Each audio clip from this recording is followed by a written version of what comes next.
কিশোৰীজনী মানে উদ্ধাৰ হ'লে হয় কিন্তু আজি আলী আহমেদ নোহোৱাৰ কাৰণে আজি 1 মাহ 10 দিন হৈ গ'ল এতিয়ালৈকে আমাৰ কিশোৰীজনী পোৱা নাই গাৰ্জেন মানে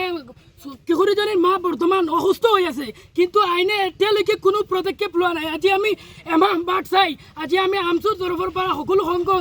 সংগঠন দল মিলি আমি এটা প্ৰতিবাদ কাৰ্যসূচী হাতত লৈছোঁ আৰু এতিয়া আমাৰ মানে এই এটাই দাবী কিশোৰীজনী লাগিবই লাগিব কিশোৰীজনী আমাৰ নহ'লে নহ'ব আজি যদি বয়স সম্পূৰ্ণ হৈ গ'লে হয় বেলেগ কথা আছিলে এতিয়া 17 বছৰ হৈছে 18 বছৰ হোৱা নাই আজি এমাহ 10 দিন হৈ গ'ল আইনে কি কৰিলে আইনৰ ফালৰ পৰা আমি একো সাহায্য পোৱা নাই কাৰণে আজি এমাহ 10 দিন পিছত আমি দল সংগঠন মিলি আজি আমি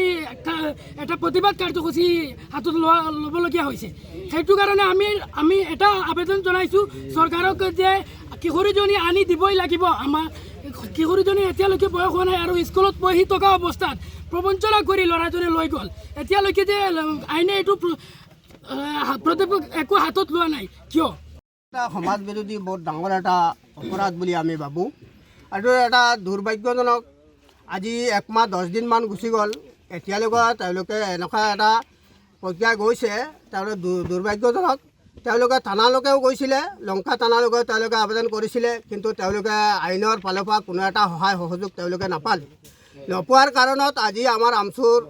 তেওঁলোকে কাপ চাপিছে কাপ চাহাৰ কাৰণত আজি আমি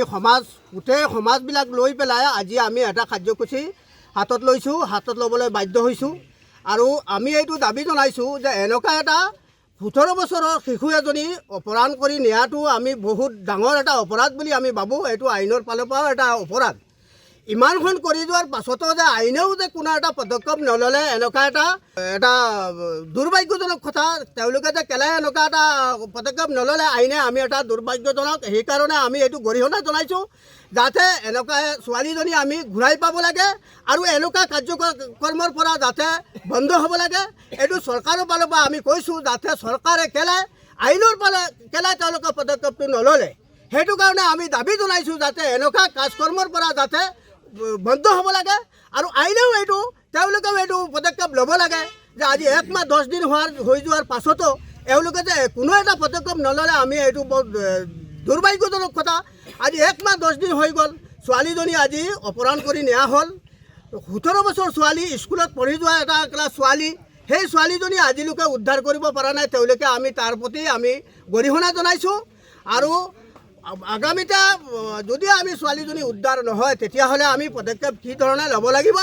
আমি সেইটো আইনত আমি জনাই দিছোঁ যাতে আমি সেইটো পদক্ষেপ আমি ল'ম কি পৰ্যায় ল'ব লাগে কিন্তু ছোৱালীজনী যাতে উদ্ধাৰ হ'ব লাগে আমি সেইটো আমাৰ ৰাইজৰ ফালৰ পৰা আমাৰ আমচুৰ ফালৰ পৰা আমি এইটো জনাইছোঁ আজি আমাৰ সমাজৰ কিছুমান ৰাইজ মুৰব্বীসকলো আছে সমাজকৰ্মীবিলাকো আছে তেওঁলোকৰ পৰাও আপোনালোকে জানি লওক যে আজি আমাৰ লগত খালি আমচু বুলি নহয় প্ৰত্যেকটা সমাজৰ মানুহ গাঁৱৰ মানুহ ৰাইজ সৰু ল'ৰা ছোৱালী ডাঙৰ মুৰব্বীসকল সব আমাৰ লগতে একত্ৰিত হৈছে যাতে এনেকুৱা কাজকৰ্মৰ পৰা যাতে বদ্ধ হ'ব লাগে এনেকুৱা কাজকৰ্মটো সেইটো আমি